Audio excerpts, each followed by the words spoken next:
Assalamualaikum warahmatullahi wabarakatuh. Waalaikumsalam warahmatullahi wabarakatuh. Alhamdulillahi rabbil alamin. Wassalatu wassalamu ala asrafil anbiya wal mursalin. Amma ba'du. Para santri yang saya hormati, baik putra maupun putri, pertama-tama kita bersyukur kepada Allah atas karunia Allah berikan kepada kita. Kedua kalinya rahmat dan salam juga diturunkan kepada Nabi Muhammad sallallahu alaihi wasallam. Para santri yang saya hormati, pada pertemuan kali ini kita akan mengkaji kitab At-Taqrib, yang pada pertemuan kali ini kita akan membahas tentang kitabun nikah wa ma yata'allaqu bihi minal ahkami wal qadaya. Ini akan membahas tentang masalah nikah dan apa hal-hal yang berhubungan dengan nikah. Bismillahirrahmanirrahim. Kitabun nikahi, adapun ini adalah merangkan tentang masalah nikah.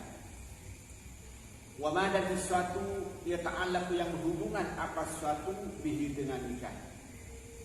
Minal ahkami, dari beberapa hukum, wal qadaya, dan beberapa masalah.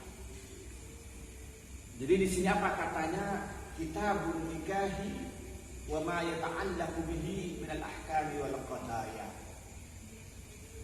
Pada pertemuan kali ini kita akan membahas hal-hal yang berhubungan dengan nikah.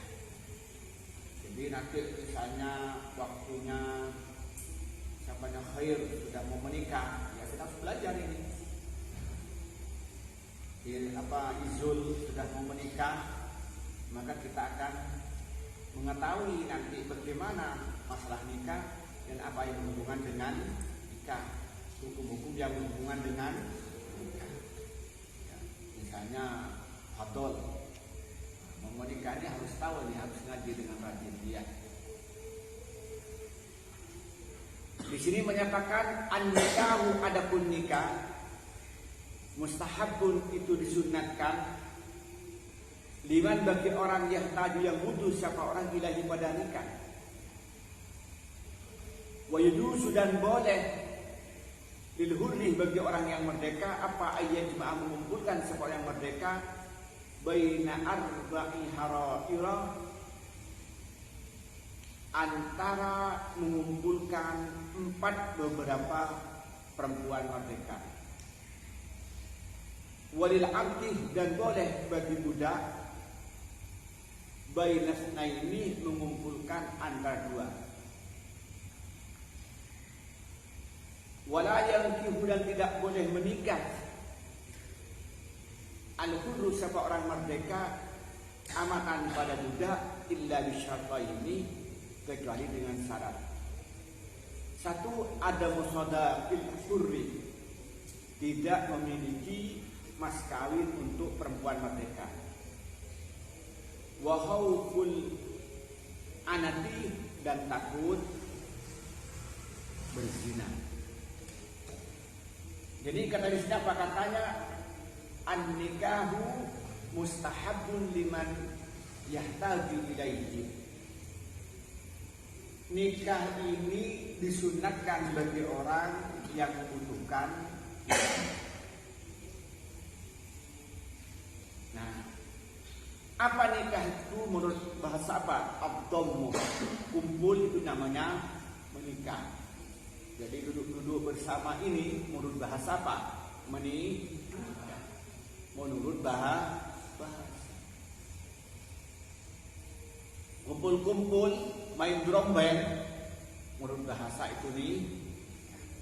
Tapi menurut istilah apa katanya sebut nikah itu? Apa kata sebut nikah itu? Katanya menurut istilah adalah kata nayut laku di sini, wayut laku syar'an ala aqdin mustamilin alal arkani wasyuruti. Yang disebut nikah menurut istilah itu adalah akad yang memuat beberapa rukun dan syarat.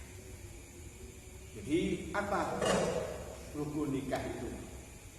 Ya, ada manten laki-laki, ada manten perempuan, ada wali, ada mas kawin, kemudian ada syirat.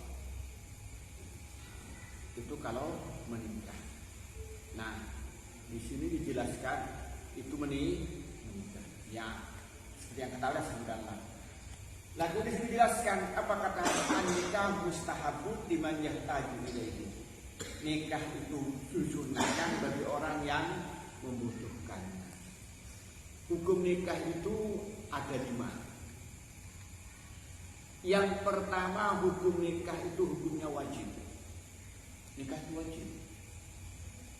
Bagi siapa orang yang sangat ingin menikah, membutuhkan menikah, kalau tidak menikah dia berzina. Dan dia mempunyai kemampuan fisik dan biaya. Jadi kalau ada orang syahwatnya sangat besar sekali, sehingga kalau dia itu tidak menikah, dia khawatirkan berzina. Ya kayak siapa kalau di sini kira-kira? Kayak Husain ada. Jadi ngebet ingin menikah, kalau dia tidak menikah khawatir tapi tidak berhenti di situ, dia punya kemampuan untuk menikah. Biaya punya, sudah pekerjaannya sudah ada, penghasilan sudah banyak. Mentan dia siapa ini dari rumah. Kita kadang cukup. Memang jangan akhirnya. Jadi harus punya biaya. Bisa dia itu menyiapkan rumah, misalnya diberikan atau disewakan. Punya kemampuan untuk memberikan makan, punya kemampuan untuk memberikan pakaian, dan punya kemampuan untuk membayar mas kawin, dan punya kemampuan untuk biaya resepsi pernikahan. Maka hukumnya itu yang pertama. Yang kedua, hukum nikah itu sunat. Kapan orang yang sangat ingin menikah, namun dia tidak khawatir untuk berbuat zina, punya semangat tapi tidak khawatir berzina. Ditambah lagi dia punya kemampuan, mempunyai dana untuk menikah, punya uang untuk membelanjai istrinya, dan juga badannya sehat, mampu melaksanakan kewajiban sebagai seorang suami, maka hukumnya sunnah. Walaupun pingin punya uang, badannya lemas, nggak boleh, tidak sunat lagi. Jadi kalau yang wajib itu dia khawatir dia berzina, kalau ini tidak khawatir, cuma ngempet sekali, maka hukumnya sunnah. Kemudian yang ketiga itu mubah atau ada lekat dulu. Maka yang ketiga apa? Hukumnya haram. Menikah hukumnya haram. Dia itu tidak punya biaya. Kalau dia menikah itu nanti merugikan si perempuan, atau dia sakit tidak bisa berikan hak kewajiban seorang suami kepada istrinya, dan dia itu tidak punya kepingin untuk menikah. Dia menikah nggak apa-apa. Dia nggak menikah ya nggak apa-apa. Ditambah lagi uang nggak punya, badannya tidak sehat. Maka itu kalau dia menikah membuat dia istrinya tidak bisa mendapat haknya. Dia itu misalnya tidak punya uang untuk memberikan biaya itu. Atau setelah menikah dia karena sakit-sakitan tidak bisa kumpul itu, maka pada waktu itu hukumnya nikah itu haram pada dia. Yang keempat apa? Hukumnya makruh. Apa makruh itu? Dia itu badannya itu sehat, kadang-kadang sakit, tapi dikhawatirkan dia tidak bisa melaksanakan kewajiban seorang. Juga begitu pun uang kadang-kadang punya, kadang-kadang tidak punya. Dikhawatirkan tidak bisa memenuhi kebutuhan istri, dan dirinya tidak punya syahwat untuk menikah, tidak ngebet untuk menikah, maka hukumnya makruh. Kemudian yang kelima apa? Mubah, boleh. Kapan mubah itu? Dia itu ketika dirinya itu ya badannya sehat, ya uang punya, tapi dirinya ya menikah nggak apa-apa, ya menikah ya nggak apa-apa, nggak menikah nggak apa-apa, ya sahabatnya nggak begitu besar, ya nggak khawatir berzina. Nah itu hukumnya mubah. Mungkin yang banyak ini santai-santai di sini sifat mungkin ya, sifat sudah punya cewek, sifat sudah punya tunangan. Nah, itu paling mubah hukumnya sifat. Ya. Maka di sini disebutkan oleh Abu Suja ini hanya hukum yang pertama apa? An-nikahu mustahabun. Bagi siapa? Bagi orang yang membutuhkan nikah. Kalau nggak butuh, ya nggak usah menikah. Siapa di sini yang begitu? Siapa kira-kira? Nah, itu dia nggak butuh, nggak usah menikah, ya. Wa yajuzu lil hurri ay yajma'a baina arba'i hara'il. Boleh bagi laki-laki perempuan, bagi laki-laki yang merdeka untuk menikah secara bersamaan atau mengumpulkan 4 perempuan. Artinya apa? Dia boleh seorang laki-laki merdeka menikah dengan 4 perempuan. Istilah sekarang apa? Poligami. Istrinya 4. Siapa yang berani? Cahyo. Ya, Cahyo. Berani Cahyo.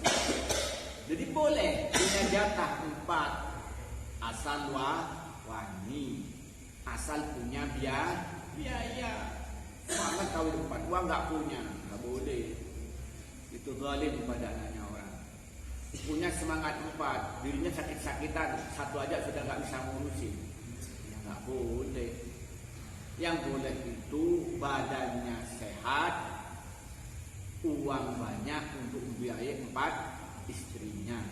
Yang ketiga dia mampu berbuat adil antara istri yang 4. Punya semangat, bokeh, nggak punya uang, ya nggak boleh. Punya semangat, sakit-sakitan, mau diapain dengan orang, ya nggak boleh. Punya semangat, tapi orangnya tidak adil, ya nggak boleh. Walaupun dia merdeka, tetap hanya boleh 1. Kemudian apa katanya? Walil aqdi bainatnaini. Nah,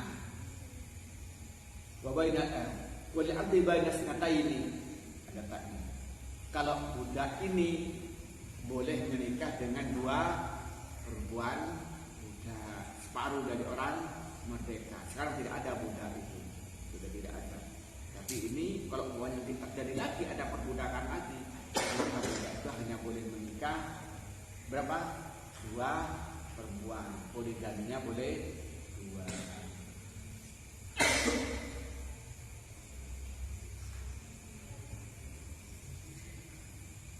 Kemudian apa katanya? Wala yankiul hurru amatan illa bisyartaini. Ada musadaqil hurrati wa hukul anati. Seorang laki-laki merdeka tidak boleh menikahi budak kecuali dengan 2 syarat. Apa? Syarat yang pertama dia tidak memiliki mas kawin.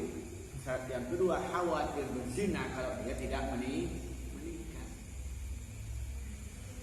Jadi di sini dijelaskan karena tidak ada budak. Kalau ada orang yang merdeka, lalu dia itu tidak boleh menikahi perempuan yang budak kecuali 2 hal. Yang pertama dia tidak punya kemampuan untuk mas kawin menikahi perempuan yang merdeka. Kemudian yang kedua dia khawatir kalau tidak menikah dengan budak dia itu berzina. Kenapa tidak boleh? Karena nanti seorang merdeka laki-laki kawin dengan budak perempuan, anaknya otomatis menjadi budak, tidak jadi merdeka lagi, ikut ibu. Siapa yang rela orang merdeka punya anak budak? Kalau budak itu bisa bisa diperjualbelikan. Maka karena itu Islam itu berusaha untuk memberikan perbudakan itu dengan cara-cara yang baik, tidak semata-mata. Nah, di sini. Jadi kalau dia ternyata itu punya biaya untuk membayar mas kawinnya perempuan yang merdeka, tidak boleh kawin dengan budak. Umpamanya ternyata dia itu orangnya banyak uangnya, badannya sehat. Nah, ternyata ketemu dengan budak cantik. Nah, tidak boleh. Karena dia punya kemampuan untuk menikah dengan perempuan merdeka. Kemudian yang kedua, kalau tidak menikah khawatir berzina. Syahwatnya menggebu-gebu bergelora. Kayak Cahyo begitu. Semangat gitu. Nah, itu boleh. Wa nadhur rajuli, dan adapun melihatnya laki-laki ilal mar'ati pada perempuan ala sab'ati adrubin, itu ada 7 macam. Ahaduha, adapun salah satunya yang 7, nadruhu, melihatnya laki-laki ila ajnabiyatin, pada perempuan lain, di ghairi hajatin, karena tanpa hajat, hawairu jaizin, maka itu tidak boleh. Wasani, adapun nomor 2, nadruhu, yaitu melihatnya laki-laki ila zaujatihi, pada istrinya, au amatihi, atau kepada budaknya, yajuzu, maka boleh siapa laki-laki, ayat durah, yaitu melihat siapa laki-laki, ilama, pada suatu adal fardi, selain fardi, minhuma, dari istri dan budaknya. Wasalisu, adapun yang nomor 3, nadruhu, yaitu melihatnya laki-laki ila zawati maharimihi, kepada mahramnya laki-laki, au amatihi, atau budaknya laki-laki, al mutazawwijati, yang menikah. Itu maka boleh siapa laki-laki melihat perempuan tadi, fima, dalam sesuatu, ada ma, selain sesuatu, bainas surrati, antara utul wa rubati, dan lutut. Warabi'u, ada poin nomor 4, anadruh, yaitu melihat li ajlin nikahi, untuk kepentingan nikah. Yajuzu, maka boleh siapa laki-laki ilal wajhi, melihat pada wajah, wal kafai, dan kedua telapak tangan. Wal khamisu, ada punya nomor 5, anak itu melihat lil mudawati, untuk mengobati. Yajuzu, maka boleh apa melihat ilal mawadi, pada beberapa tempat, allati, ya tadi, yang butuh siapa laki-laki yang memberi tadi, ilaiha, pada mawadi. Wasadisu, adapun yang nomor 6, anak itu melihat lisyahadati, untuk kepentingan menjadi saksi, aulil muamalati, atau untuk transaksi. Itu maka boleh anak itu melihat ilal wajhi, pada wajah, serta khususnya. Wasabi'u, adapun yang nomor 7, anak itu melihat ilal amati, pada budak, inda tiaiha, ketika membeli budak. Fayujuzu, maka boleh melihat ilal mawadi, pada beberapa tempat, allati, yang tadi, yang butuh siapa laki-laki, ila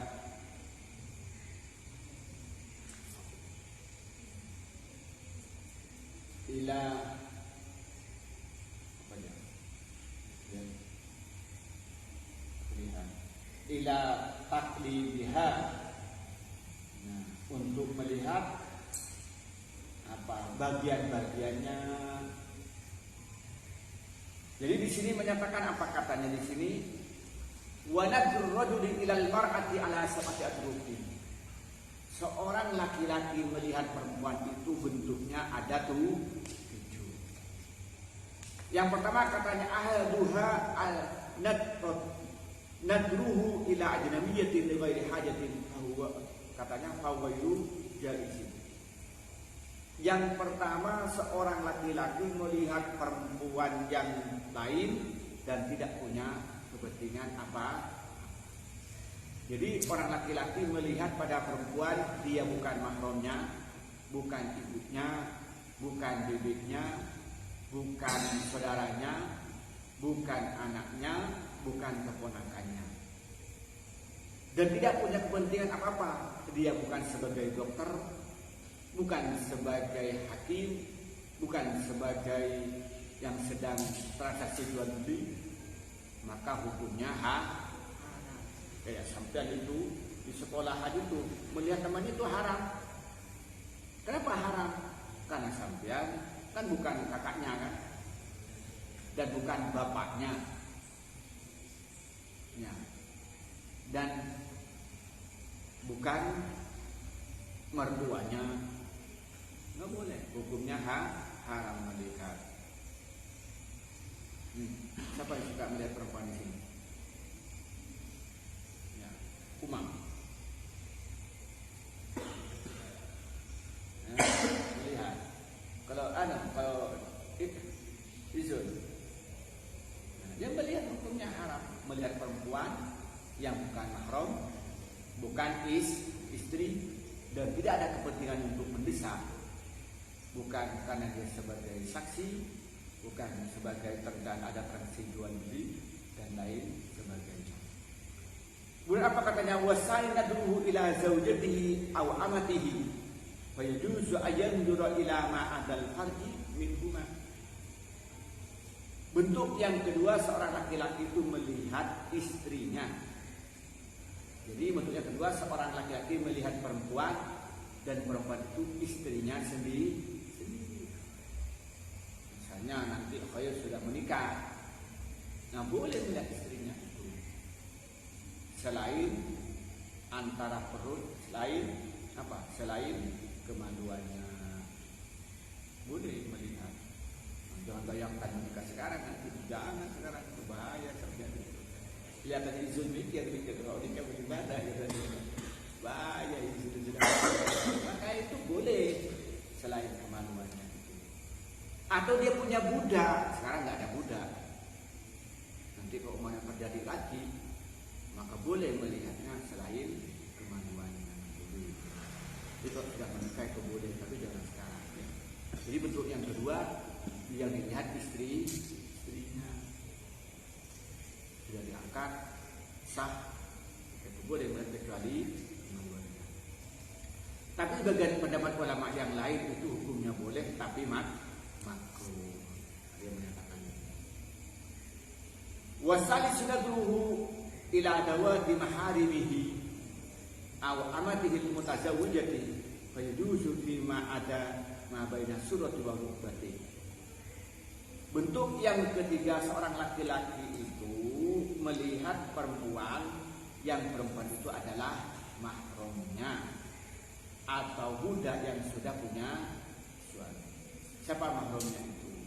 Umpamanya laki-laki itu siapa? Dia anaknya itu mahramnya, ibunya itu mahramnya, bibiknya mahramnya, kemudian saudara perempuannya itu mahramnya, keponakan perempuan itu mahramnya, baik itu saudara nasab maupun saudara rontok. Baik mahramnya itu karena nasab maupun mahramnya itu apa?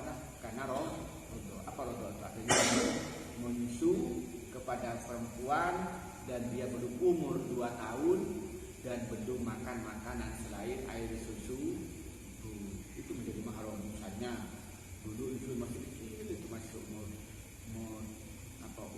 1 minggu atau umur 2 bulan.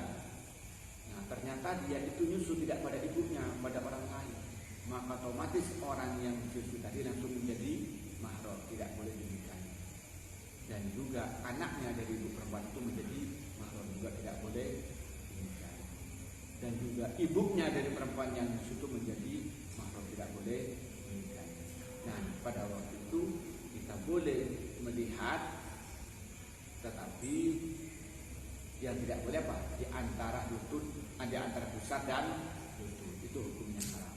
Jadi melihat saudaranya, melihat bibirnya, melihat keponakannya, itu tidak boleh tempat antara perut dan lutut, antara ukul katanya orangnya. Warabiu an-nadru bi ajli nikahi yajuzu dal wajhi wal kaffain. Yang keempat, seorang laki-laki melihat perempuan untuk kepentingan mau menikah, maka boleh melihat wajah dan kedua telapak tangan. Jadi siapa untuk mau nikah, misalnya Husain mau menikah, nah nanti melihat perempuannya boleh, tapi yang dilihat itu hanya wajahnya dan telapak tangannya. Tapi jangan lama-lama. Ini serius mau menikah, tapi ingin tahu perempuannya kayak sama, melihat sepentingnya. Ya tak usah di video, nggak usah di video, haram. Kita boleh melihat pada wajah dan kedua telapak tangan, tapi itu sekedar yang diperlukan. Nggak boleh lama-lama, nggak boleh melama, tidak usah menghayal. Jadi kalau nanti misalnya mau menikah siapa saja di sini, namanya Cahyo, Umam, Izul, Sifa, dan juga yang lain, itu boleh. Tapi yang dilihat cukup wajah dan kedua telapak tangan. Wajahnya cantik, ini wajahnya putih, tapi putihnya karena diberi bedak, lain boleh ya. Telapak tangannya dilihat, kenapa? Karena kalau tangannya ini banyak ini berarti care ya. Buat tangan aku gorengan itu mesti care itu. Maka lihat tangannya, maka tangan itu kan kelihatan. Wal habis an-nadru lil mudawati wa yujuzu al mawad allati yahtaju ilaiha. Yang kelima itu melihat perempuan untuk diobati. Maka dia itu boleh melihat tempat-tempat yang diperlukan. Misalnya dari dokter, dia masih dibuka kan, bisa suntik kayak betul, suntik boleh melihat. Kayak periksa, bisa periksa tak melihat tu, dia melihat aja perlu. Tapi ada yang maksa bayar itu, tidak melihat. Lompat dari bahaya boleh,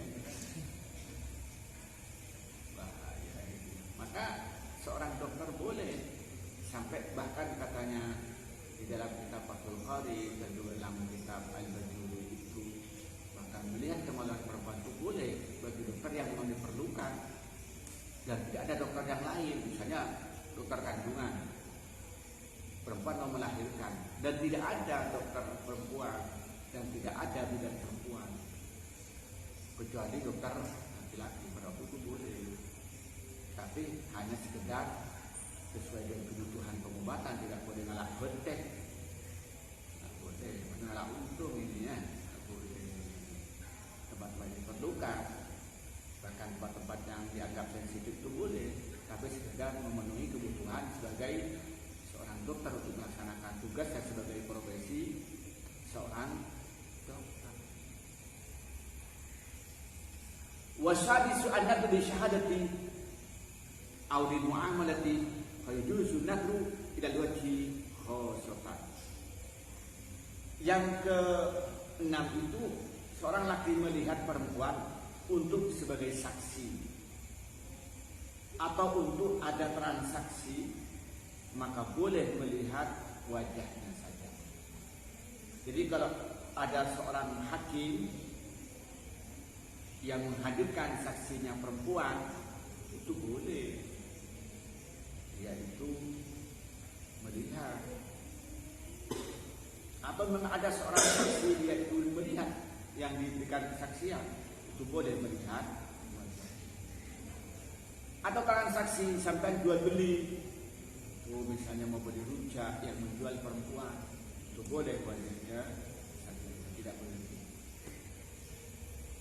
Wasabi an-nadru ilal amati inda bi'aiha Faidu sudah maudhu illati yahtaju ila takdimiha. Maka yang ketujuh itu melihat budak ketika mau membeli budak. Maka boleh melihat tempat-tempat yang membutuhkan itu. Jadi sekarang sudah tidak ada budak. Jadi kalau nanti rumahnya ada seorang laki-laki memberi budak perempuan, boleh melihat tempat-tempat yang diperlukan untuk dilihat. Nah, itu boleh. Tidak boleh semuanya, tapi hal-hal yang diperlukan. Inilah yang mungkin yang disampaikan pada pertemuan kali ini, yaitu tentang bab nikah. Kesimpulannya, apa nikah itu adalah bentuk akad yang mencakup syarat dan rukun. Kemudian nikah itu hukumnya ada 5. Ada yang wajib, ada yang sunat, ada yang makruh, ada yang haram, ada yang tadi itu, ada yang kemudian ada yang wajib, sunat, kemudian haram, makruh, dan mubah. Nah, seorang merdeka itu boleh menikah dengan 4 perempuan. Kemudian kalau dia orang budak itu boleh menikah dengan 2 perempuan. Seorang laki-laki melihat perempuan itu ada 7 macam. Yang pertama, melihat perempuan lain dan tidak punya kepentingan apa-apa, maka hukumnya haram. Yang kedua, seorang laki-laki melihat istrinya atau melihat budak perempuannya, maka boleh melihat kecuali teman. Yang ketiga, melihat mahramnya. Melihat mahramnya itu boleh kecuali antara pusat dan putu. Kemudian yang keempat, laki-laki melihat perempuan untuk kepentingan mau menikah dengan serius, tidak main-main, maka boleh melihat tempat-tempat yang maka yang boleh lihat itu adalah wajib dan peluang telapak. Kemudian yang kelima, yaitu seorang melihat perempuan untuk mengobatinya, maka boleh melihat tempat-tempat yang memang dibutuhkan itu. Kemudian yang keenam itu melihat perempuan untuk kesaksian atau menjadi transaksi, maka boleh melihat wajahnya saja. Yang ketujuh itu melihat budak ketika mau membelinya, maka dia boleh melihat tempat-tempat yang diperlukan ketika terjadi transaksi berjual. Inilah kita sampaikan pada pertemuan kali ini, semoga bermanfaat. Wallahu a'lam bishawab. Wassalamualaikum warahmatullahi wabarakatuh.